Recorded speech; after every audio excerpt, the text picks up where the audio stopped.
जो ପୂର୍ବରୁ ଅନୁଭୂତି ଅଛି ଗଞ୍ଜାମ ଜିଲ୍ଲାରେ ସେଟା ନିଶ୍ଚିତ ମୋତେ ଗାଇଡ୍ କରିବ ବୋଲି ମୁଁ ଆଶା କରୁଛି ଏବଂ ସମସ୍ତ ଜନସାଧାରଣଙ୍କର ଆଶୀର୍ବାଦରେ ଏବଂ ସମସ୍ତଙ୍କର ସହଯୋଗରେ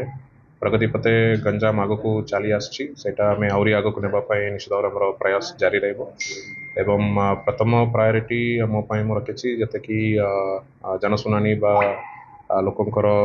ଗ୍ରିଭାନ୍ସ ହିୟରିଂ ଗୁଡ଼ାକ ହେଉଛି ସେଇଟା କେମିତି ଆମେ ଯୁଦ୍ଧକାଳୀନ ଭିତରେ ଆମେ ସମାଧାନ କରିବା ତାକୁ ନେଇକରି ଆମେ ଆଗାମୀ ଦିନରେ କେତେଟା ନିଷ୍ପତ୍ତି ମଧ୍ୟ ନେବାକୁ ଯାଉଛୁ ଏବଂ ଗଞ୍ଜାମ ଜିଲ୍ଲାରେ ବିଭିନ୍ନ ପ୍ରକାର ଉନ୍ନୟନମୂଳକ କାର୍ଯ୍ୟକ୍ରମ ମଧ୍ୟ ରାଜ୍ୟ ସରକାରଙ୍କ ତରଫରୁ ଜାରି ରହିଛି ଯେହେତୁ ମାନ୍ୟବର ମୁଖ୍ୟମନ୍ତ୍ରୀଙ୍କର ମଧ୍ୟ ଫୋକସ୍ ରହୁଛି ଲୋକଙ୍କ ପାଖକୁ ସେବା ପହଞ୍ଚାଇବା ଏବଂ ଗ୍ରିଭାନ୍ସ ରେଡ୍ରେସଲ୍ ଉପରେ ମଧ୍ୟ ବହୁତ ଗୁରୁତ୍ୱ ଦେଇ ଆସୁଛନ୍ତି ସେଗୁଡ଼ାକ ଆମେ ପ୍ରାୟୋରିଟି ହିସାବରେ ନେବୁ ଏବଂ ଯେତିକି ଡେଭଲପମେଣ୍ଟ ୱାର୍କସ୍ ହେଇଛି ଏବଂ ଇଣ୍ଡଷ୍ଟ୍ରି କ୍ଷେତ୍ରରେ ମଧ୍ୟ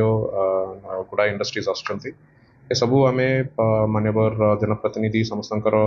ଗାଇଡାନ୍ସରେ ଏବଂ ଲୋକ ବୋଲି ମୁଁ ଆଶା କରୁଛି। सर ग्रीवेंस गुड़ाक कंटिन्यू चलो कि जीवनी थिला निश्चित भाव प्रति सोमवार दिन ग्रीवांस जारी रहिबो आमे गोटे नुआ चिंता करूछु जोटा वर्तमान ग्रीवांस सब कलेक्टर ऑफिस लेवल रे होतला सेटा ओरी ब्लॉक स्तर को नेबा पाई मध्ये आमे चिंता करूछु एवं जते बेले कलेक्टर एवं एसपी ग्रीवांस कोनसी गोटे ब्लॉक रे होउची से दिन अन्य ब्लॉक गुड़ाक ब्लॉक स्तरीय टीम सब ग्राम पंचायत स्तर में ग्रीवांस आगामी दिन में जारी रखिए तो लोकों पाखक सरकार विभिन्न योजना एवं सुविधा गुड़ाक पहुँचाइबा सब आम चिंताधारा रही आसी।